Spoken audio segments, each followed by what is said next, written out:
एक लड़की वाला भोपाल के अंदर मेरे साथ मामला आया, मौलाना 2-3 सालें हो गई, मेरी बेटी बड़ी परेशान है, कुछ असर है उसके ऊपर, जरा देख लो। मैंने कहा भैया मुझे देखना वेखना नहीं आता, मैं क्या, अरे मौलाना चलिए तो कुछ दमम कर दीजिए, देख तो गए तो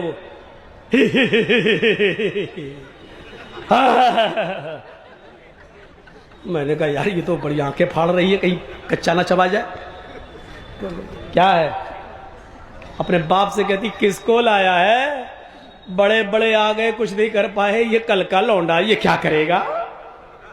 मैंने कहा यार ये तो अभी सुना रही है उल्टी सीधी। मैंने भी एक अंधेरे में तीर मारा, मालूम तो था नहीं लेकिन अंधेरे में तीर मारा।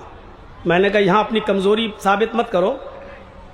मैंने लड़की के बाप से कहा अरे कहां यार पागल बनाने चले आए हो, इसको कुछ हुआ भी है? क्या बात कर रहे हो, 3-4 साल से मैं परेशान हूं, लाख रुपए इलाज में चला गया। मैंने कहा ये तो बेवकूफ बना रही, इसको कुछ हुआ ही नहीं है। कहते क्या बात कर रहे हो। मैंने कहा सुनो, उसके कान में मैंने कहा लड़की के बाप से, तुम्हारी बेटी जिस लड़के से शादी करना चाहती है तुम्हें ऐतराज है। क्या बात कर रहे हो।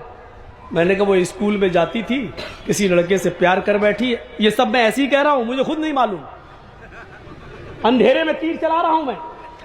मैंने कहा कि उस लड़की का प्यार हो गया और तुम्हें पता चल गया, तुम शादी नहीं होने दे रहे हो, इसलिए वो सब ड्रामा कर रही है। शायद मेरे बाप इस ड्रामे से तंग आ जाएं और हमारी शादी उसी के साथ कर दें। कि मौलाना ये बात तो सही है कि उसको किसी लड़के से प्यार हुआ है, लेकिन वो ऐसा क्यों करेगी। अब हमें कड़ी मिल गई, कड़ी ये मिल गई कि बाप ने इस बात को कबूल कर लिया कि हाँ किसी लड़के से प्यार हुआ है। मैंने कहा ये प्यार का मैटर है। मैंने कहा चलो जर्जीस, दिल में सोचा इसका इलाज करके देखो, बस एक अंधेरे में तीर। मैंने कहा अच्छा ठीक है, एक काम करो 1 किलो सरसों का तेल लाओ। वो लोग ले आए जल्दी से। मैंने उन्हीं के सामने कहा स्टोव जलाओ, स्टोव जला दिया। मैंने कहा कि इस तेल को कढ़ाई में गरम करो। वो गरम होने लगा, उबलने लगा, खोलने लगा। जब लड़की देख रही है हंसे, जब खूब खोल गया, उबल गया, तो मैंने लड़की के बाप से और उसके भाई से कहा कि दोनों भाई मिलकर इसके दोनों हाथ पकड़ लो, और लड़की के बाप से कहा कि तुम इसका सर मजबूती से पकड़ लो। बोले क्या करोगे। मैंने कहा मैं बताता हूं। मैंने कटोरी में ऐसे तेल लिया और मैंने आगे बढ़ा, खोलता हुआ तेल। कहने लगे क्या करोगे। मैंने कहा वो इस लड़की के कान में मैं डालूंगा ये तेल। बोले क्यों।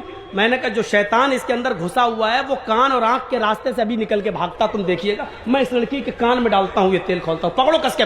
जैसे हम लेके आगे बढ़े, हमने कहा पकड़ो पकड़ो। हमने कहा इस लड़की को कुछ नहीं होगा, वो जिन्नात भागेगा जो इसके अंदर है, पकड़ो। उन लोगों ने मजबूती से पकड़ा, और जैसे ही मैं करीब गया वो कहती ए मौलवी क्या कर रहा, मुझे कुछ नहीं हुआ, मुझे कुछ नहीं हुआ। अबे मेरे कान फाड़ेगा, मेरे पर्दे फाड़ेगा, अरे मुझे कुछ नहीं हुआ। मैंने कहा देखो ये तो कह रही कुछ नहीं हुआ। मैंने कहा बता कब से बेवकूफ बना रही है, अपने आप सब कह। मैंने जल्दी बता नहीं तो अभी 3 साल से। क्यों, हमारी शादी नहीं होने दे रहे हैं वहां। हमने देखा 3 साल से ड्रामा कर रही है, 3 साल से। बजाय इसके कि तुम अपने घरों में अपनी जवान बेटियों का इलाज कराने के लिए किसी मस्जिद के इमाम, तावीज गंडे, झाड़ फूक करने वाले को बुलाकर लाओ, उससे पहले ये तजर्बा करके भी देख लो, देखो कैसे भूत और पलीत उसके ऊपर से भागता है। लाते हो कठमुल्ला को, वो कहता है जिन्नात है, 40 दिन तक सूरज जिन पढ़ना पड़ेगी। आप कहते हो मुझे मालूम नहीं है। मौलाना साहब आप घर पे आ जाइएगा, 40 दिन पढ़ लीजिएगा, 40 दिन के बाद आपको मजदूरी मिल जाएगी।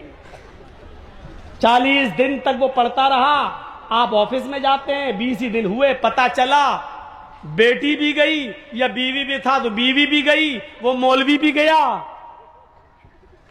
और बेटी या बीवी तिजोरी का ताला तोड़ के पैसा और सोना जेवर भी लेके भाग गई। दरवाजा किसने खोला। अपनी बेटी के पास बैठाकर सूरज जिन पढ़ने का दरवाजा कौन खोला। मौलवी था, कोई फरिश्ता तो था नहीं। क्यों, वो बहक नहीं सकता था। क्यों नहीं बहक सकता है, इंसानी तो है। दरवाजे तो तुम खोलते हो, दरवाजे तो हम खोलते हैं मौलवियों को घर में आना बेटियों के पास बिठाना, ट्यूशन पढ़वाना, जवान बच्चियों के साथ बिठा देना है? कब से वो वाकया नहीं सुना होगा आपने? ट्यूशन पढ़ाता था एक मौलवी बेचारा, 45 साल का 50 साल का, पढ़ाता था कुरान किसको? 18-20 साल की लड़की को। और धीरे धीरे वो लड़की खूबसूरत थी, मौलवी के दिल में आ गई। अच्छा हुआ, तो सही से सेटिंग ही नहीं बनाई जाती। 45-50 साल का मौलवी 18 साल की लड़की पर फिदा हो गया। अब वो डायरेक्ट कैसे कहते कि मौलाना बेटी बेटी बेटी कह के पढ़ाता था, कैसे कहते कि हमें तुमसे प्यार है। उसने वजीफा करा, सिफली अमल करा और खाने पीने की किसी चीज पर फूंकता रहा 11 दिन तक, फू फू फू फू, सिफली अमल। और गया और कहने लगा, बेटी तुम बहुत खूबसूरत हो, तुम पर किसी की नजर न लगे, इसलिए मैं ये चीज पढ़ के लाया हूं, इसको तुम खा लेना। और वो था जो खा ले तो वो दीवानी हो जाए। सिफली अमल, गंदा अमल, जादू टोना। उस लड़की ने कहा ठीक है मौलाना साहब, हम बाद में खा लेंगे। उसने कहा बेटी खा जरूर लेना। कहा ठीक है। उसने उठाकर रख दिया एक ताक में, भूल गई, नहीं खा पाई, सो गई। रात में हवा चली, वो नीचे गिर गई खाने की चीज। सुबह उठी, उस लड़की ने झाड़ू दी, वो खाने की चीज भी कूड़े के साथ बाहर चली गई। और बाहर चली गई तो उसको खा गई एक कुतिया। बजाय लड़की के वो खा गई कुतिया। अब बजाय लड़की के वो कुतिया मौलाना साहब पे आशिक हो गई।